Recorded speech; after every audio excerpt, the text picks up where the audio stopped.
In this video, I'll be talking about pull-ups and teaching you how to do them with perfect technique. Pull-ups are an exercise where you pull your chin over the bar using a pronated grip. This means your palms are facing away from the body. If your palms are facing you, the reps are called chin-ups instead. Pull-ups work the back and arms, strengthening shoulder adduction, shoulder extension, and elbow flexion. While they're generally done on a straight bar, you can also use angled handles or rings. To perform a pull-up, start hanging with straight arms with the hands shoulder width apart or slightly wider. With each rep, pull as high as possible, aiming to bring your chest to the bar. By doing this, you'll maximize effort and help improve power. As long as your chin clears the bar, the rep is sufficient. At the bottom of your pull-ups, make sure you fully straighten the elbows. This standardizes your reps and provides a greater stimulus for growth when compared to partial lowering. Many coaches encourage initiating each pull-up by depressing the shoulder blades. I often cue this for beginners as it can help increase the height of your reps and teach scapular control. However, you don't have to intentionally engage them first or depress them in a separate action. This can be integrated into the rest of the movement and tends to naturally happen early with the intention of pulling high. Personally, I don't even think about my shoulder blades with most dynamic exercises. I just set standards for range and focus on performance while maximizing effort. Whether you lower to an active hang where the shoulder blades stay depressed or a passive hang where they elevate is up to you. Some find it more comfortable to keep their shoulder blades engaged and don't fully relax between reps. Personally, I prefer to lower as far as possible as this increases range and stretch on the lats at the bottom. It's also great for high pull-ups as you'll have slightly more range through which you can generate power. Regardless of the method you use, just make sure you fully straighten the elbows at the bottom of your reps. As long as you do this, you'll be getting a great stimulus for strength gains and muscle growth. With regards to posture, you can maintain a hollow body throughout or allow the back to arch.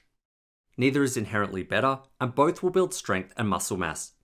The option you use should depend on your goals and preferences. Maintaining a hollow body will better engage the abs and is more transferable to the strict muscle up. It also makes initiating each rep slightly harder and increases the challenge toward the bottom of the movement. Letting the back arch shortens the body's lever arm, helps with scapular retraction, and makes it easier to touch your chest to the bar. However, it makes it harder to pause at the top of the movement.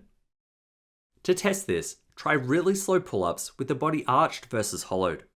You'll find the hollowed reps relatively harder toward the bottom, whereas arched reps are relatively harder at the top.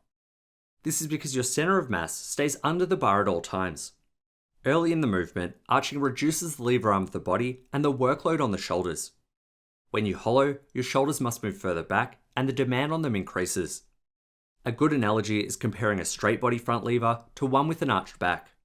At the top of your pull-ups, hollowing has the opposite effect and keeps your shoulders closer to the bar.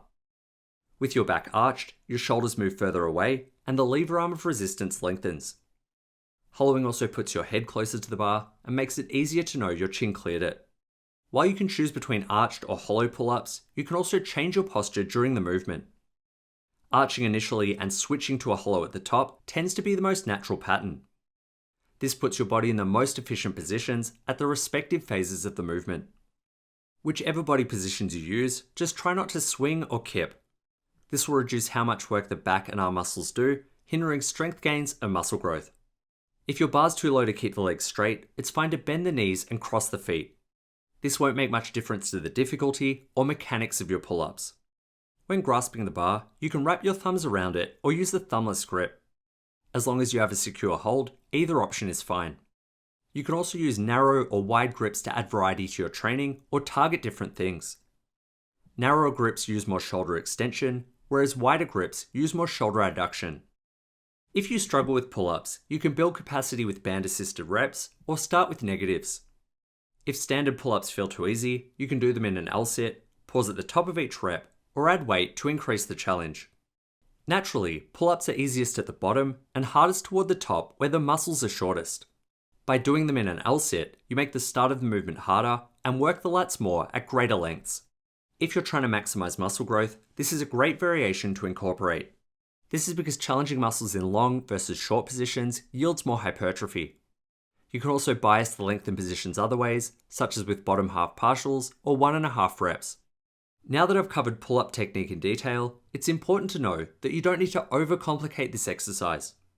While small tweaks can target different areas, the most important points are that you're challenging yourself and not causing pain. Even with a complex understanding of biomechanics and nuances of the pull-up, it's often best to keep things simple.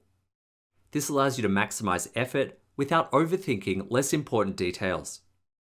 For example, if you obsess over shoulder blade position and initiating each rep with depression, your performance will suffer.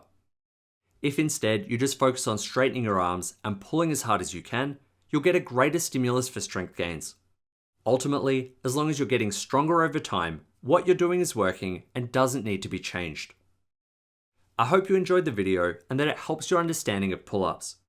If you want to improve pull-up capacity or calisthenics generally, check out my programs on the Base Blocks Plus app.